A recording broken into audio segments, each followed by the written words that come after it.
Vicky Bly, hello Vicky, wants to know when you did Mega Food Fight, watching you with Tori Bellici was nerdvana for this Mythbuster fan. Was working with him again just as much fun as it appeared? Who else did you consider to fight? We reached out to Ed Helms. Ed is a pal and a maker, and he couldn't make the schedule work. I think he was one of the earliest texts I sent when we were way in pre-production. But then when someone brought up Tori's name in the room, that was a done deal. Like, it had to be Tori. That was yeah.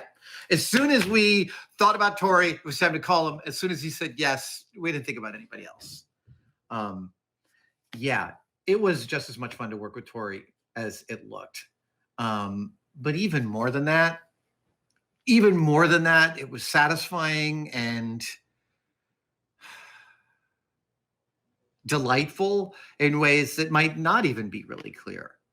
Like, Tory shows up on set, and like, I've had two whole families with Tory, the Industrial Light Magic family and the Mythbusters family. We go back a long time, back to the late 90s. And within the Mythbusters family, well, actually within both families, within the George Lucas Industrial Light and Magic family, there are very few people that went through what we went through together in that, and that binds us in a lovely way. And by the same token with Mythbusters, that there are things we went through with the crew and the network, and then there are things we went through just as the hosts, as the 5 people at the center of this maelstrom. And there are ways in which our experience is one that only the others could understand. And that yields an intimacy of experience that is very rewarding from a friendship standpoint. When I see my old Mythbuster colleagues, but especially the hosts, we share something that we feel really grateful for, that I feel really grateful for the time we got to spend doing that. And, Tori steps on the set and he brings with him a set of institutional knowledge about how to be a host and be a guest on someone's show that is very close to mine. So honestly, we needed to use very few pronouns. Tori understands the stakes and the scope of that kind of battle for that kind of television better than most humans alive. And that means, it's just going to be so much fun. He doesn't mind getting dirty, doesn't mind getting messy. He knows how to raise the stakes. That was delightful. Yeah. We had extra plans for subsequent seasons of Savage Builds, of course, bringing in other Mythbuster hosts as well. Mr. Heineman is not among those. Not that I wouldn't ask him, because I would, but I pretty much guarantee you, I think he would say no across the board forever now, which is fine. It's totally his prerogative. Mark Blair wants to know, he says, I love Savage Builds and I won't uncross my fingers until COVID is over and we have season 2. Well, you might be crossing them for a while. Forging Excalibur was possibly my favorite episode. Do you mean my Excalibur sword forged from a meteorite? Yes, I guess you do. Let's see. Having a sword forged from a meteor seems to me would be the coolest thing ever. Out of all your collections, can you say what your number one favorite piece is? Or are they all like your children and you love them equally?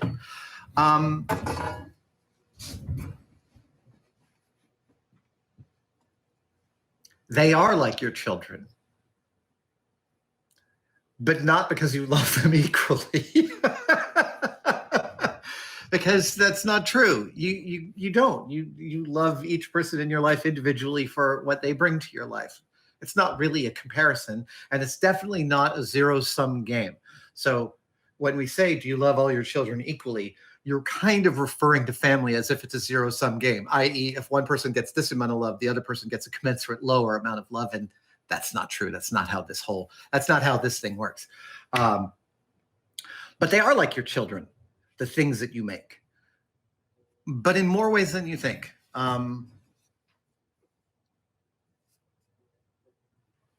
this metaphor did not occur to me until I just started to think about it. But they are like your children in that they are their own thing and you can't impose your will upon them.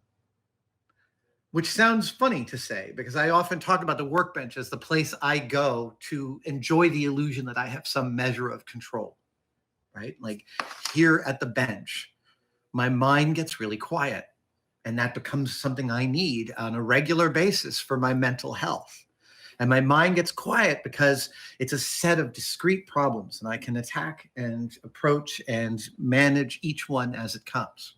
And that is a level of control I have over what happens on the bench. But when it comes to the objects themselves, that control is still just as much of an illusion as it is in our daily lives. Because, well, we start out making a sword. I made drawings about what I thought this sword would be. But then as we go, we can't follow the drawings slavishly because we may come to some different conclusions as we go. Every object brings with it its own. My dad used the phrase morality when he talked about it at one point to me, and it's a big word to use, but I do kind of agree that objects of power, objects that move us, bring with them not only their own narrative, but also their own sort of moral compass. And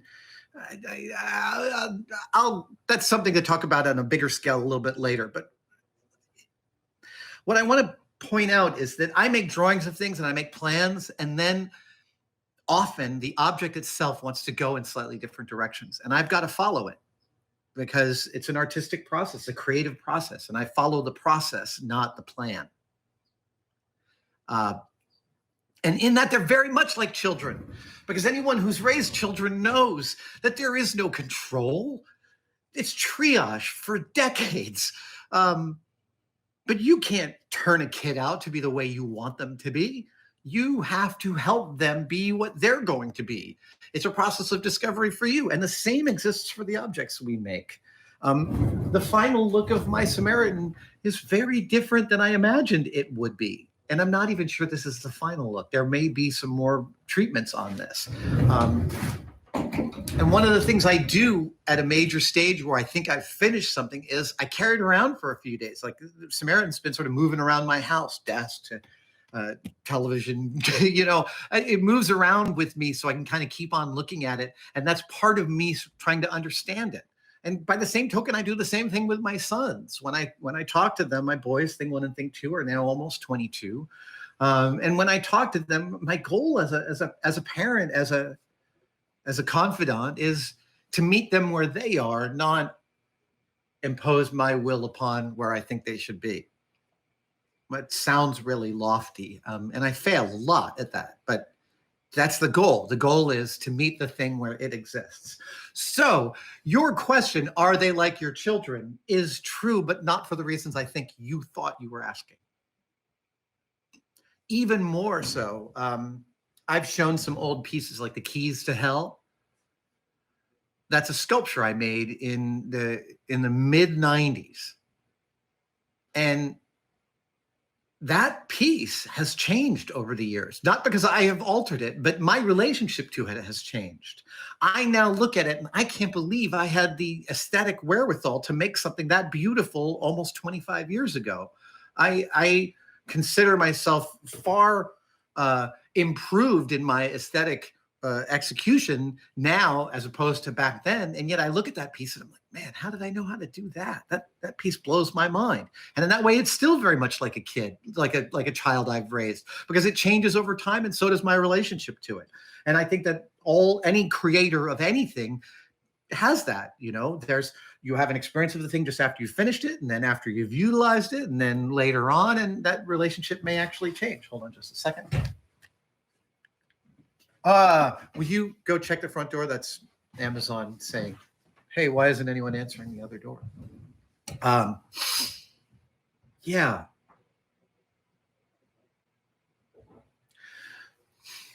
This actually spins all the way back to this thing that Jamie and I used to love to talk about, which is the ethos of the right idea. And one of the things I hate most in the world is arguing over what execution we should choose for something. And the person I'm arguing with just wants their idea to be the one that gets chosen. They don't actually care about the quality of the idea. They just want to be the one that came up with the solution. Now, that's a situation I deal with less these days in my life. But back in the day, it was something that happened a lot. And Jamie and I took it as a point of pride that, we might argue our position for days, but when the right idea shows up in the room, it's really clear to everybody. And that's because the right idea plugs into the problem in a way that's surprising and perfect, right? So the idea has met the problem where the problem is, not where we happen to think it being. And that's the same thing with kids, and that's the same thing with the stuff that you make. I'll tell one more story about this. Many years ago, there was a wonderful book called The Artist's Handbook by Tori Bellici. And she was an artist who taught other artists how to protect their copyright, how to make sure they got paid for their work. And she did a learning annex class down at Fort Mason in the early 90s. And my then girlfriend, Patty, and I went and we took that class. And it was great. It was full of art assignments, but also assignments about looking at your copyright and figuring out how to, do different kinds of licenses and get paid.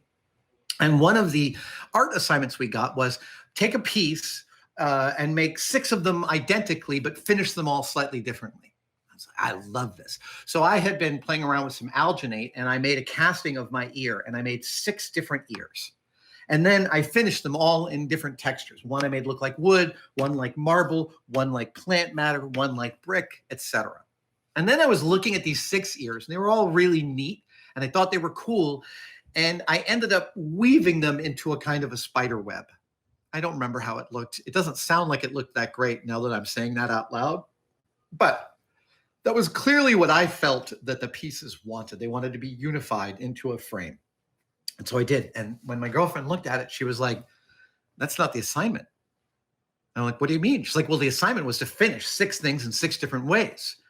I was like, I've done that. She's like, yeah, but you joined them all into one piece. That's not 6 different pieces. That's one piece. And I was like, oh, well, I mean, that's aesthetically what these things I made wanted me to do with them. The assignment can go to hell. I don't care about the assignment. I'm just going to fulfill what I see as the aesthetic need of these things that I've made. And she was like, that's crazy talk. And I'm like, really? Because the way you're talking sounds like crazy talk to me. We had this huge fight about it. And I would like to point out that when we showed the assignment and I showed my piece, there was a pause after I was done with my presentation, and Tori Bellici said, it's not really the assignment, is it? And I explained my position, and she said, fair enough. So I remember winning that argument almost 30 years ago. Yeah, you got to follow the thing where it's going to take you. You can't impose your will upon everything. You can't impose your will upon nearly anything. All right, let's see here. What else do we got? Thank you guys so much for watching that entire video. If you would like to support Tested even further, well, I'm here to tell you that you could become a member. If you follow the links below, you'll see there are several tiers of membership depending on how much you'd like to pay and how much access you would like to me and the Tested team. And membership comes, as always, with some excellent benefits, including questions that I'll answer in live streams. The questions have been so amazing, and exclusive videos and exclusive content. Follow the links below, and we will see you next time.